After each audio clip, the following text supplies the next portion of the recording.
सीमा सुरक्षा दलमध्ये कार्यरत चोपडा येथील जवान अरुण दिलीप बडगुजर हे सोमवारी त्रिपुरा येथे चकमकीत लढताना शहीद झालेत. गेल्या 20 वर्षांपासून BSF 105 बटालियनमध्ये कार्यरत होते. ते 4 महिन्यांनी निवृत्त होणार होते.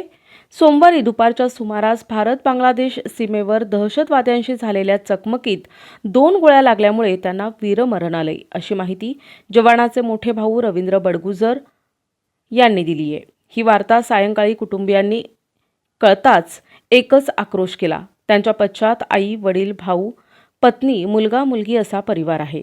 जवानांचं पार्थिव उद्या सकाळी इंदोर मार्गे चोपडा येथे येणार असल्याची माहिती शहीद जवानाचे मोठे भाऊ रवींद्र बडगुजर यांनी दिली आहे.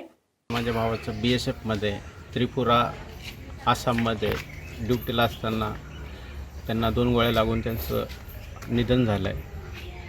तरी अजूनपर्यंत आम्हाला कसल्या प्रकारचं कुठलंही सहाय्य अजून इथं आलेलं नाही आहे आणि त्यांची अंत्ययात्रा ही उद्या सकाळी 9 वाजता राहत्या घरी चोपडा ह्या ठिकाणाहून करण्यात येईल.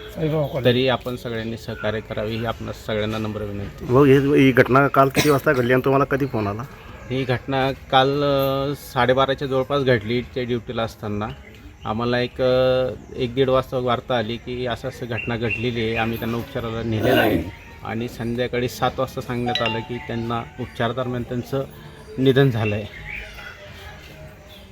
तालुका प्रशासन हे अद्यापही शहीद जवानांच्या घरापर्यंत पोहोचलेलं नाही, अशी खंत शहीद जवानांचे वडील दिलीप बडगुजर यांनी व्यक्त केली आहे. मला कधी माहीत पडले? मला 1-1:30 वाजता त्यांनी कळवलं की त्यांना गोळी लागलेली आहे. आम्ही त्या उपचारासाठी दवाखान्यात नेतो आहे. त्याच्यानंतर 3 वाजता कॉल केला की उपचार चालू आहे आणि संध्याकाळी डायरेक्ट कॉल आला एंड झाल्यामुळे. तुम्हाला प्रशासनातर्फे अजूनपर्यंत कोणतीही माहिती मिळाली? प्रशासनपर्यंत काही माहिती नाही आहे. मला कोण आहे काय आहे काही कल्पना नाही आहे त्याच्या बाबतीत. NTV news Marathi, Chopda, Jalgaon.